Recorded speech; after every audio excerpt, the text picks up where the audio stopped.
নয়ন পথগামী ভবাতু মে। অপূর্ব, সত্যিই অপূর্ব। কি চমৎকার গলা আপনার।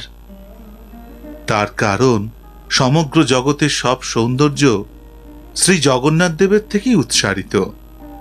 তার প্রশস্তি সঙ্গীতে গীত এক একটি শব্দ সুন্দরই হয়। এর আগে আমার মনের মধ্যে কখনো এমন অনুভূতি হয়নি। তোমার অন্তর গঙ্গার মতো পবিত্র, সেই জন্যই তুমি এই চেতনা অনুভব করেছ। শ্রী জগন্নাথ দেবের করুণায় তুমি ধন্য। আমাকে আশীর্বাদ করুন, যাতে জগন্নাথ দেবের করুণা আমি চিরকাল পাই। নিশ্চয়ই পাবে, কারণ এই স্থান শ্রী জগন্নাথ দেবের নিত্য লীলাভূমি। এখানে তিনি যবে থেকে আত্মপ্রকাশ করেছেন, তবে থেকে প্রত্যেকেই এখানে এসে প্রভুকে দর্শন করা মাত্রই পাপ থেকে মুক্তি লাভ করে। শ্রী জগন্নাথ দেবের কৃপা দৃষ্টি অপরিসীম। তবে একটা কথা আমি বুঝলাম না। আপনি বললেন এই স্থান জগন্নাথ দেবের নিত্যধাম, আবার তারপরেই বললেন তিনি এখানে আত্মপ্রকাশ করেন। সেটা কি করে সম্ভব?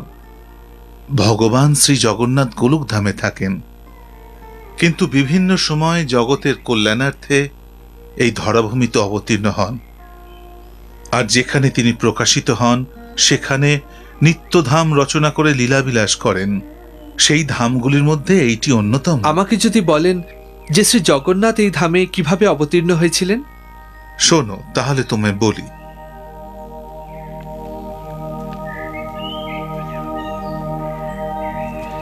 সর্বোত্তম ভগবান শ্রীকৃষ্ণই শ্রী জগন্নাথ দেব। সেই সত্যযুগের কথা। সমুদ্রের উপকূলে নীলাদ্রি পর্বতের পবিত্র ভূমিতে শ্রীকৃষ্ণ ভগবান সুনীল বরণ নীল মাধব রূপে আত্মপ্রকাশ করেন। কিন্তু নীলমাধব শ্রী জগন্নাথ হলেন কিভাবে? অভয়, সে এক বড় আশ্চর্য কাহিনী।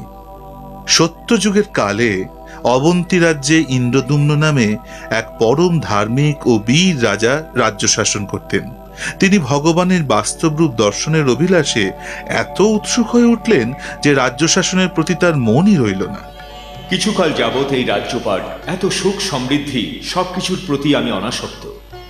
ভগবানের পূর্ণ দর্শন লাভ করতে আমার মন ব্যাকুল হয়ে উঠেছে, কিন্তু একথা এখনো আমার অজানা যে আমি তার দর্শন লাভের সৌভাগ্য কবে আর কি করে অর্জন করব। সভাসদগণ, আপনাদের মধ্যে যদি কেউ জানেন যে আমার মনোবাঞ্ছা কিভাবে পূরণ হতে পারে, তাহলে বলুন, অনুগ্রহ করে আমায় বলে দিন। মহারাজ, এই সত্যযুগে ভগবানকে দর্শন করার একমাত্র উপায় হল তপস্যা। অষ্টাঙ্গ যোগের মাধ্যমে একনিষ্ঠ মনে হৃদয়ের গভীরে পরমাত্মারূপে ভগবানকে দর্শন করা যেতে পারে। হে রাজপুরোহিত, দয়া করে আমায় সেই পথ প্রদর্শন করুন, আর সেই পরম সিদ্ধ পথ ধরে অগ্রসর হওয়ার উপায় বলুন। মহারাজ, অষ্টাঙ্গযোগের পূর্ণ প্রাপ্তির জন্যে ভক্তকে কোনো জনবিরল স্থানে অথবা কোনো পর্বত শীর্ষে যেতে হয়। ভগবানের পরম সুন্দর রূপ দর্শনের জন্যে আমি সর্বত্র যেতে প্রস্তুত, এমনকি সেজন্যে কঠোর পরীক্ষা দিতেও আমি সম্মত। কিন্তু মহারাজ, আপনার অনুপস্থিতিতে রাজ্য শাসনের গুরুদায়িত্ব ভার কে বহন করবে? যে প্রজাদের আপনি নিজ সন্তান স্বরূপ সযত্নে প্রতিপালন করেন, আপনি না থাকাকালীন তাদের ভরণ পোষণ করবে কে? হে মহামন্ত্রী, আমার অনুপস্থিতিতে রাজ্যের সমস্ত কার্যভার সেনাপতি বীরবাহু বহন করবেন। না, সে কি মহারাজ, আপনার সেবার জন্যে আমি সব কিছু করতে সম্মত, কিন্তু রাজ্যভার বহন করতে আমি অসমর্থ মহারাজ। মহামন্ত্রীর কুশলী সহযোগিতায় আপনি এ রাজ্যের কার্যভার অবশ্যই বহন করতে পারবেন। মহারাজ, দয়া করে আমাকে এ অনুরোধ করবেন না। আপনার জন্য আমি প্রাণ দিতেও প্রস্তুত, কিন্তু রাজ্যভার বহন করা আমার পক্ষে সম্ভব নয়। কল্যাণমস্তু মহারাজ ইন্দ্রদ্যুম্ন। পরমেশ্বর ভগবান তাঁর সচ্চিদানন্দ স্বরূপে লবণ সমুদ্রের উপকূলে নীলাদ্রি পর্বতের সুউচ্চ শিখরে বিরাজ করছেন। হে ব্রাহ্মণ, আপনি আমাকে আজ পরম আশ্বস্ত করলেন। আমি সত্যি ধন্য। হ্যাঁ? কোথায় গেলেন সেই ব্রাহ্মণ? একটু আগে তো এখানেই ছিলেন, এখন আর দেখতে পাচ্ছি না। মহারাজ, ভগবানের অসীম কৃপাগুণে এই শুভ সংবাদ আমরা সবাই শুনেছি। সভায় উপস্থিত ব্রাহ্মণগণ, আপনারা চতুর্দিকে গিয়ে অনুসন্ধান করুন যে নীলাদ্রি পর্বতের শিখরে শ্রী নীলমাধব কোথায় বিরাজ করছেন, আর যত শীঘ্র সম্ভব সেই সুসংবাদ মহারাজকে এসে বলুন। মহারাজ, আমরা চতুর্দিকে গিয়ে শ্রী নীলমাধবের অন্বেষণ করব। আমি পূর্ণ বিশ্বাসের সঙ্গে বলছি যে খুব শীঘ্রই শ্রী নীলমাধবের সন্ধান আমরা পাব।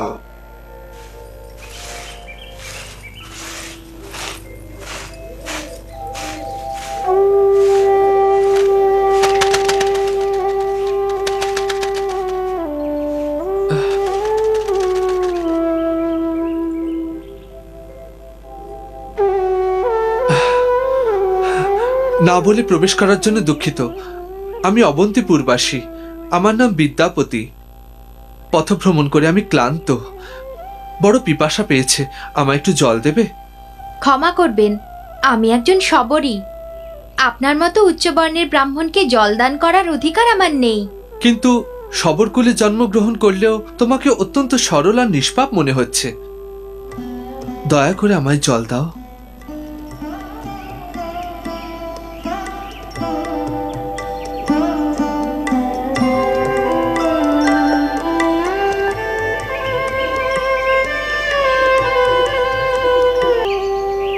বাবা, আজ আমাদের পরম সৌভাগ্য।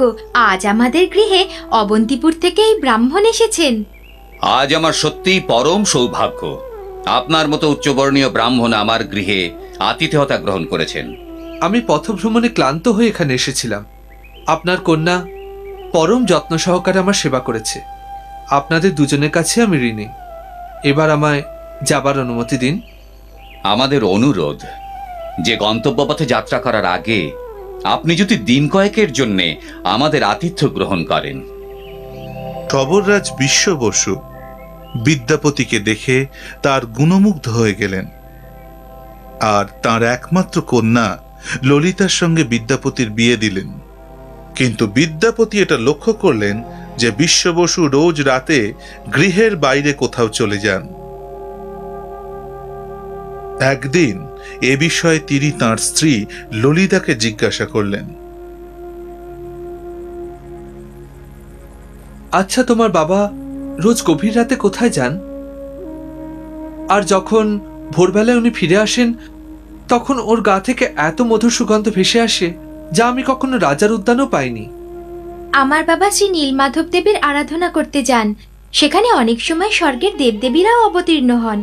তারা তাদের সঙ্গে বিভিন্ন প্রকারের পুজোর উপকরণ আর সুরভিত ফুলও নিয়ে আসেন। হয়তো সেই জন্যেই বাবার সারা গা থেকে ওই রকম মধুর সুগন্ধের আভাস পাওয়া যায়। তোমার বাবা কি রোজই নীলমাধবের দর্শন করতে যান? তিনি কোথায় অধিষ্ঠিত? সেখানে আমাকেও নিয়ে চলো না। তিনি কোথায় অধিষ্ঠিত তা আমি জানি না। বাবা আজ পর্যন্ত সেখানে কাউকে সঙ্গে করে নিয়ে যাননি। হয়তো উনি ভয় পান শবর হয়ে নীলমাধব দেবের আরাধনা করার কথাটা জানাজানি না হয়, কারণ তাহলে রাজা ওকে দণ্ড দেবেন। ললিতার মুখে এই উপাখ্যান শুনে বিদ্যাপতি পুলকিত হয়ে উঠলেন। তিনি বিশ্ব বসুর কাছে নীলমাধবকে দর্শন করার অভিলাষ ব্যক্ত করলেন।